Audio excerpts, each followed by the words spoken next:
Hello বন্ধুরা, welcome back to our new video. তোমরা সকলে আশা করছি ভালো আছো, আমিও ভালো আছি, সুস্থ আছি। দেখো না, রোজগার মতোই আজকে আবার চলে এসেছি নতুন একটি ভিডিও নিয়ে। তোমরা যে এত পরিমাণ ভালোবাসা দিচ্ছ তার জন্য তোমাদের মন থেকে জানাই অনেকটা ভালোবাসা। আজকে একটুখানি ইফতারে কিছু আয়োজন, সাথে আমার ছোট্ট একটা জীবনের গল্প নিয়েই আসলাম তোমাদের কাছে। চলো তবে শুরু করা যাক আজকের ছোট্ট একটি ব্লগ।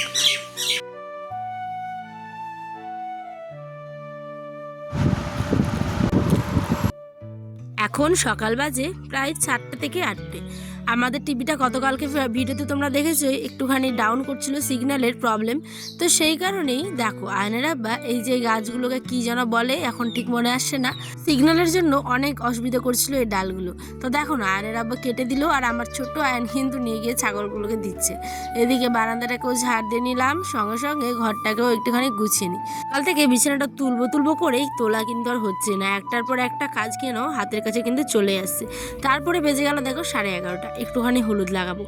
আয়নের আব্বা জানো তো আমাদের হাট থেকে এই যে কাঁচা হলুদগুলো কিনে এনেছিল, আর এই হলুদগুলো মেখে একটু এমন কাণ্ড ঘটবে যে তোমরা ভাবতেই পারবে না। চলো, এখন তো বাটা হয়ে গেছে, বাড়ির পিছন দিকটা আসলাম একটুখানি আমার এই যে গায়ে হলুদ লাগাতে। এই হলুদটা স্কিনের জন্য অনেক উপকারী, সেই কারণেই আমি লাগাই, যেহেতু আমার মুখে অনেক পরিমাণে ডার্ক সার্কেলগুলো পড়ে যাচ্ছে ইদানিং। কাঁচা হলুদ, অ্যালোভেরা, মধু, বেসন, এই সমস্ত কিছু দিলে নাকি আমি শুনেছি অনেক উপকার। তো ভাবলাম চলো শুধু আমি হলুদটাই দিই। এবার হলুদ লাগাতে গিয়ে এমন গাছ জ্বলবে যে কি বলবো বন্ধুরা।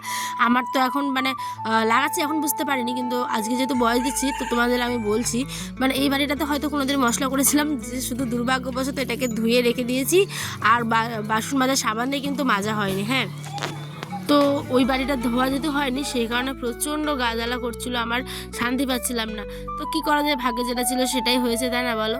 আর এই ভুল হবে না, অনেক চিন্তা ভাবনা করে আগে ধুয়ে নিব, তারপরে কি বলো ওটাকে আগে পেস্ট করব হলুদটাকে।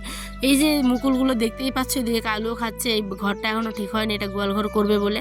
এদিকে কিছু ছোলা আলু ভিজিয়ে রেখেছিলাম, ইফতারের একটা ছোট্ট আয়োজন, ঠিক আছে।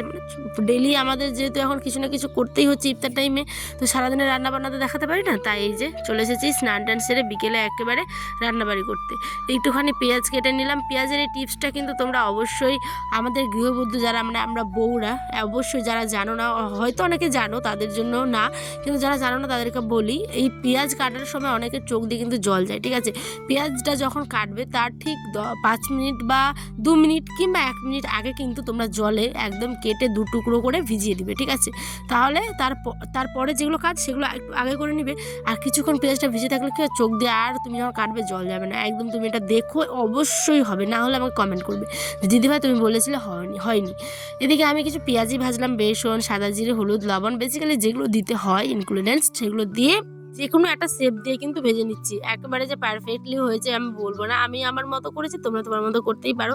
এদিকে যে পেঁয়াজ কুচি, কাঁচা লঙ্কা কুচি আর সাদা জিরে ফোড়ন দিয়ে এই যে ঘুগনিটাও কিন্তু ছোকা হয়ে গেছে। তারপরে দিলাম একটু মিট মশলা, কারণ ঘুগনিতে মিট মশলা লাস্টে দিলে বেশ ফ্লেভারটাও ভালো হয়। আর এই ব্লগটা ছিল কালকের, শনিবারের, অবশ্যই তোমরা যে রবিবার পাবে।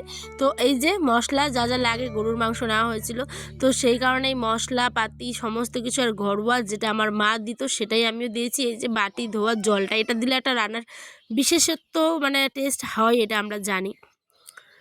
তো এদিকে দেখো, এদিকে কিন্তু আমার স্যালাড, গাজর, সমস্ত কিছু স্যালাড আর কি, পেঁয়াজ কুচি থেকে শুরু করে এই যে বড়াগুলো, তারপরে ঘুগনি, যা যা হয় সমস্ত কিছু ইফতারে কিন্তু জোগাড় করে নিয়েছিলাম। আর এই যে বাড়িটাতে একটু মাংস দেখলে, সেটা হচ্ছে গতকালকে একটু ভাজা ভাজা করে নিয়েছি পেঁয়াজ দিয়ে, এই আর কি, ঠিক আছে।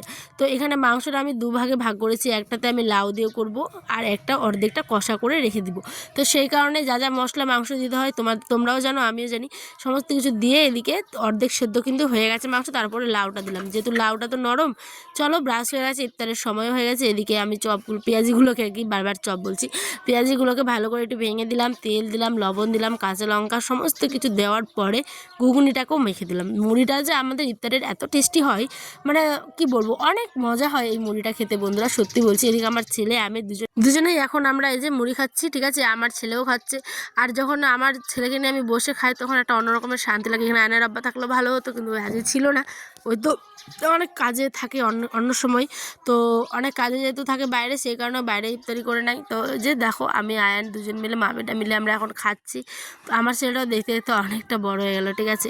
তো চলো ওর জন্য অনেকে দোয়া করে। এই যে দেখো মুড়ি মাখাটা কত টেস্ট হয়েছে, এই যে পেঁয়াজিগুলো একদম ঘরোয়া সিম্পলভাবে বানিয়েছিলাম, আর এই ইফতারের মুড়িগুলো খেতে অনেক টেস্টি হয়। যাই হোক চলো, প্রেসারে রাত্রে ভাত আর সাথে মাংস আর সাথে আয়নের আব্বার খবর। আজকের গল্পটা এই পর্যন্ত, দেখাবে অন্য একটি ভিডিওতে আবারও। তোমরা সকলে ভালো থেকো, সুস্থ থেকো, সাবধানে থেকো, টাটা, আল্লাহ হাফেজ।